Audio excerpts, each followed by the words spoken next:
नमस्कार दोस्तों, मेरी आज की इस कहानी का नाम है परेशानी।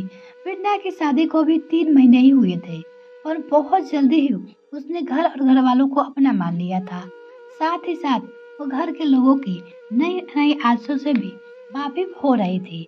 वृंदा के ससुराल में उसके साथ कमला जी, जेठ जेठानी और उसका एक बेटा प्रतीक। वृंदा का पति सुमेश और वृंदा थी।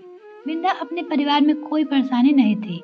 काफी अच्छा और प्यारा परिवार मिला था उसे। बस एक चीज थी कि बिंदा अपनी सास से बहुत डरती थी। इस कारण जेठानी का तकिया कलाम सासू माँ का बुरा मान जाएगी, जिसे 3 महीने में इतनी बार सुन चुकी थी कि उसे लगता था कि सासू माँ वाकई खड़ूस किस्म की है। इसलिए जेठानी इतना डराती रहती। आखिरकार उसने पास सासू माँ के पास रहने का 5 साल का एक्सपीरियंस है, पर इस 3 महीने में उसने कभी भी अपनी सास को लड़ते झगड़ते नहीं देखा, ना ही कभी ऊंचे आवाज में बात करते देखा। वृंदा हमेशा कंफ्यूज रहती।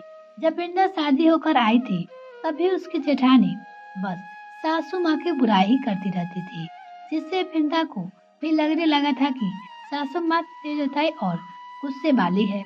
कोई काम वृंदा से गलत हो जाता तो जेठानी जी सासू माँ की धमकी देती थी कि उन्हें पता चल गया तो वो तुम्हें छोड़ेगी नहीं, और खुद का मन मसल दिखाने के लिए कहती कि कोई बात नहीं, मैं कह दूंगी कि मुझसे गलती हो गई। अब कल ही की बात है।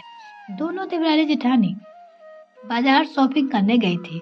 जब घर लौट रहे थे रास्ते में पड़ोसन मिल गए, जिससे बात करते करते काफी टाइम निकल गया।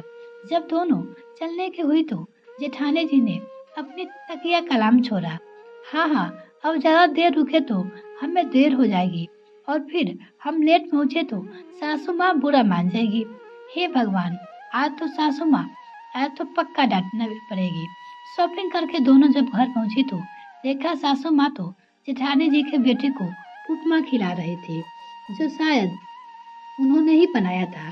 उन्हें देखते ही बोली, आ गई तुम दोनों, मैंने तुम दोनों के लिए भी उपमा तैयार करके रखा है।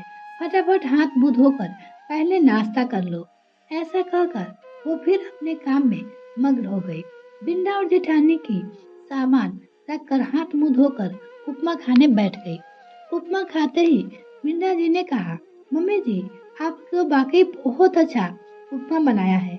वो अपनी सासू माँ को कहा, अच्छा, तुम्हें पसंद आया? चलो, जब भी तुम्हारी इच्छा हो बता देना, मैं बनाकर खिला दिया करूंगी। उसकी सासू माँ अपनी बहू से बोली। वृंदा उसकी बात सुनकर हैरान रह गई।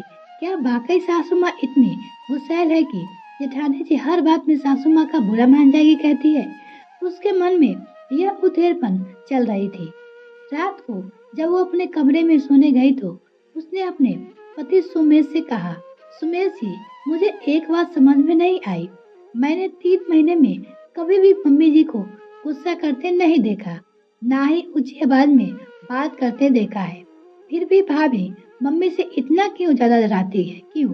तुम्हें किसने कहा कि भाभी मम्मी से डरती है? उसके पति ने कहा। और अच्छा, जब भी कोई गलती होती है तो मुझसे हमेशा कहती है कि सासू माँ बुरा मान जाएगी, उसकी जेठानी कहती थी। लेकिन क्या तुमने मम्मी को गुस्सा होते हुए देखा? उसके पति ने अपने पत्नी से पूछा। नहीं, उन्हें वृंदा ने जवाब दिया।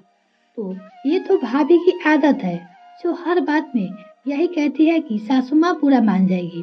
लेकिन वास्तव में मम्मी गुस्सा बहुत कम करती है।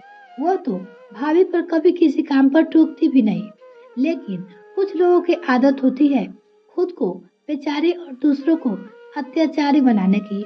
इसका कोई सलूशन नहीं है। शुरू शुरू में हमने बहुत समझाया था, पर इस बात का बदरंग बन जाता था, इसलिए सबने कहना छोड़ दिया।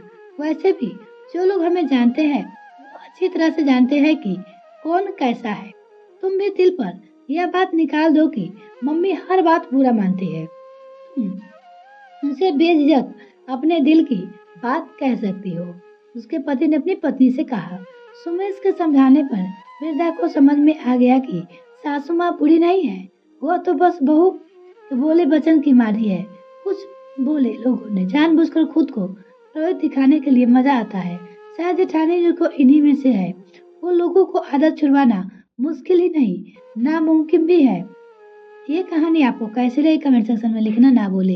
इस तरह कहानी सुनने के लिए जुड़े रहे हमारे साथ। तब तक के लिए धन्यवाद दोस्तों। अगर मेरे चैनल को अभी तक सब्सक्राइब नहीं किया तो प्लीज मेरे चैनल को जल्दी से सब्सक्राइब कीजिए। साथ ही बेल आइकन प्रेस करें ताकि मेरे और वीडियो का नोटिफिकेशन सबसे पहले आपको मिल सके।